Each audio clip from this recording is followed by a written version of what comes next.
beginning of this school year, I asked for questions and I just said, ask me any music teacher questions you have. And I had so many questions about creating a scope and sequence. So I thought we would talk about that here. Hi, I'm Becca. If we haven't met yet, I'm an elementary music teacher and I own the store Becca's Music Room. I have a blog, I have this YouTube channel, and I have a store on TBT.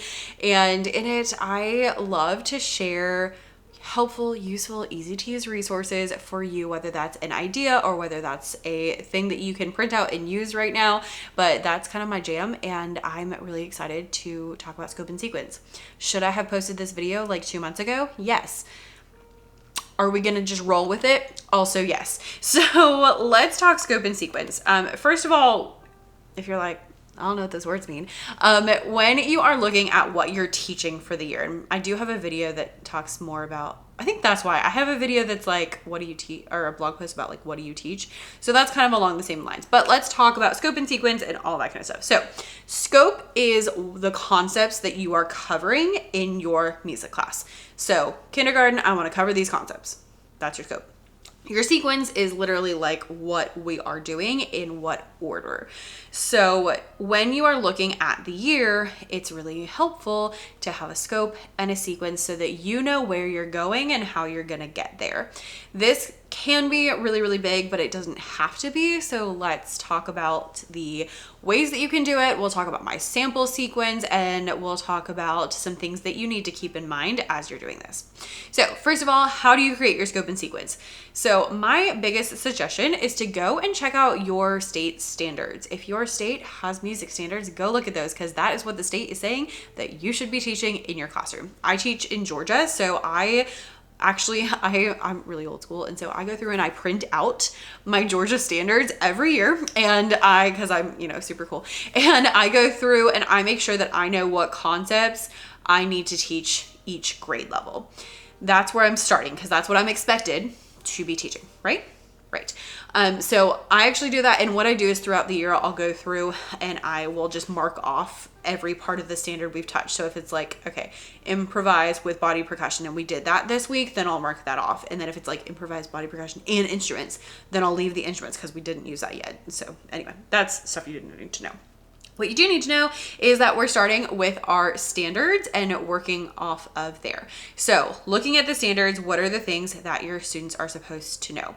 Some of the standards, by the way, might be things like sing a variety of songs in different languages. I don't really need help for that one, so I don't bother to put that on my scope, but I do need to know, like, okay, kindergarten is supposed to be reading quarter, eighth notes, and quarter rest in iconic notation. Okay, so that's something I need to remember. And kindergarten's supposed to read symbol contour representations. That's something I need to know. They need to improvise on body percussion. So those are the things that I'm including so that I am able to make sure that I do that. And this is just basically a list. It's like, okay, according to the standards, these are the things I need to teach. Then in addition to that, you might want to add something that you just, might want to teach. So if there's certain activities, songs, concepts, units that you like to teach that don't necessarily fall into like a standard, that would be a great place to put it. Is there a composition unit you want to do? Is there a genre unit you want to do? Add those things in as well. Who's learning about the Nutcracker? Is it everybody? That's fine. But if it's only, if you want to do certain grade levels, then that's something you might want to write down. So that's your scope, is like the big, broad, what are we teaching? Then from your scope, you go into your sequence, which is the order of what you're teaching. For me, I like to just go through and say like, okay, August, September, October, and just jot down the super simple things that I would like to work on, okay? So, for example, first grade, August, study beat and singing voice is kind of a review. September, we start doing beat and rhythm. And then we might also work on forte and piano or different things like that. And I kind of work it out that way. In my head, I assume that each rhythmic and melodic concept will take at least 2 months, maybe 3 months to really like understand. And then other things like forte and piano, presto largo, those kind of things, usually I just do on 1 month. So that's kind of my thought process as far as like who all needs to do different things. So going on first grade in like first grade, August is study beat, September is beat versus rhythm, October is rhythm with iconic notation, November is rhythm with actual notation. So that's like 4 months that we're spending working on quarter and eighth note, and that's the main thing that we're working on. We do other things obviously, and I have in mind like four-tune piano and different things like that, but the main thing we're working on is rhythm, and then reading, ta, and TT, and so on and so forth. So do this for each of your different grade levels.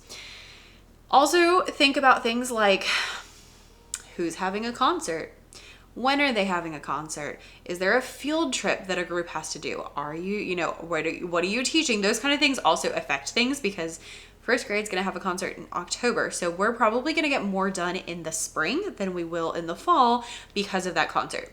However, second grade has a concert in March, which means we're probably gonna get more done in the fall than we will in the spring. So that's something that I need to bear in mind, is we need time to like prep for those things.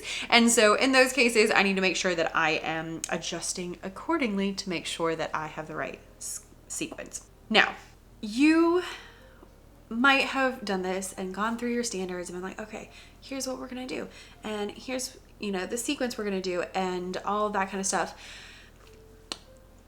And then been like, but wait, second grade's supposed to learn half note, but maybe I just got here, or maybe last year was crazy, or maybe, you know, whatever reason, they haven't learned quarter rest. How am I supposed to teach them half note when I haven't taught them quarter rest? You have to meet the kids where they are. So in my mind, I have like my perfect, magical, ideal sequence, and then I have my real sequence, because this is my third year at my school, so we're like finally catching up. But my first year and two, we were not where I wanted them to be, and we're still kind of not where I want them to be, because I just haven't been there the whole time, and so like we're still building up to things. And then in addition, we have things like last year we lost 4 full weeks of instructional time. We had 3 hurricanes, and then we had a week of snow, and so just from the weather we lost 4 weeks of music class. And so, you know, things like that add up over time. Last year it was like we just kept restarting. It was wild. And things like that add up over time and make it harder for you to, you know, teach the children. So in cases like that, or, you know, some groups of kiddos just get things faster than others. And so you might have to have an ideal sequence and then a realistic sequence that we're working on right now. Okay. If you are looking for some help, I am going to, how will I do this? I'm gonna link down below, and I will give you my scope and sequence by grade level that you are welcome to check out. I'm also gonna link to Holy Names University Kodai sequence. It's a really good reference because they also go like, you know, they do a really good job going by like the sequence. The only thing I'll say about that one is I'm not sure how often they see their kids, because they go through a lot more concepts than I do. So either they see their kids more, or they're just better teachers. Either way, that's fine. Here we are. I'm also going to link one more thing. Sorry, there's a lot of linking. I will link one more thing, and that is a scope and sequence resource on my TPT shop. In this, it has that free version that you are going to get access to, as well as it has tons of sheet music with songs for different concepts and an area to make your own scope and sequence digitally, or a printable version to do, because that's actually what I like to do, because your girl likes pen and paper. And so all of that will be linked down below. Lots of links. Okay, let's just check the description for all the things. Anyway, let's talk about what I am teaching my kiddos. So kindergarten, and again, note, I'm not gonna tell you that we're like singing or stuff like that. Kindergarten works on quarter, eighth notes, and quarter rest in iconic notation only. We are not looking at tas. We are not looking at TTs. We're not calling them tas and TTs. We're using iconic notation. We're using pictures, that kind of stuff. They are reading simple contour representations. We do this all the time on the board. We'll have different zigzags, and we'll go woo, woo, woo, that kind of stuff. We are improvising with body percussion, improvising with soundscapes and adding different sounds. We are composing to accompany poems, songs, and stories. We were working on that one today. We read through The Hungry Caterpillar, and then we took some of the things that the caterpillar ate and we were making different compositions to go along with it. Vary the text of familiar songs, and then musical opposites. This is the big thing in kindergarten for me, is high and low, loud and soft, fast and slow, long and short. And I don't have it on here, but steady beat is one of the main things. And I also don't have it on here, but I did put it on the sequence, which is the 4 voices. That's what we spend most of the first month or 2 on. And that is your talking voice, singing voice, whisper voice, shouting voice. And then I added in today our thinking voice. So talking about all the different voices, using our different voices, all of that kind of stuff as well. So that is my kindergarten, what we're doing. In first grade, we're doing a lot of that stuff, and we're also reading and writing rhythms with quarter note, eighth notes, and quarter rest. I'm gonna be honest, I don't usually get to quarter rest in first grade, but maybe this will be the year. We'll see. And that is using iconic notation as well. Reading simple melodic patterns on a reduced staff, so and me. Forte and piano, presto and largo. I do teach those the actual words. Compose and perform a finished piece of music that we're going to share with our classmates. Describing music with high, low, fast, low, up, down, long, short, same, and different. In second grade, we are reading and writing half note and half rest, and second grade usually ends up with quarter rest as well, just FYI. Reading melodic patterns on the treble clef staff. I would love it. It would be magical and wonderful if we could do so, mi, la, and do. Maybe this is the year. We shall see. Vocabulary wise, we learn andante, bar lines, double bar lines, repeat signs. We do form with AB and ABA. Perform line and circle dances, perform rounds is actually in our standards. Do y'all normally do rounds with second grade? Because that seems really young to me. Just a thought. And then describing music with the mood, bright and dark, and timbre. In third grade, we are reading and writing rhythms with 16th notes, talking about time signatures, reading melodic patterns on the triple clef staff. Love it if we got to pentatonic. We're doing mezzo, moderato, crescendo, and decrescendo. Improvising with question and answer and pentatonic patterns. Rondo form, performing rounds, describing music with texture, legato, and staccato, skips, steps, and leaps. So we're kind of getting like into those bigger kid concepts. And third grade is usually when I do instruments of the orchestra also. In fourth grade, we're reading and writing dotted half notes, whole notes, and whole rests. And fourth grade, one of the biggest things is meter, time signatures, beats per measure, that kind of stuff. Fourth grade, it works on reading melodic patterns in the treble clef staff. Love it if we got to low la and low sol. Vocabulary with first and second endings, coda, time signature, meter, accent, crescendo, decrescendo. Form with introduction and coda. Responding to moves when the conductor, performing rounds, canons, and partner songs. And I'm going to add ostinatos in here. Ostinati. And partner songs, and describing major, minor, and yes, major and minor.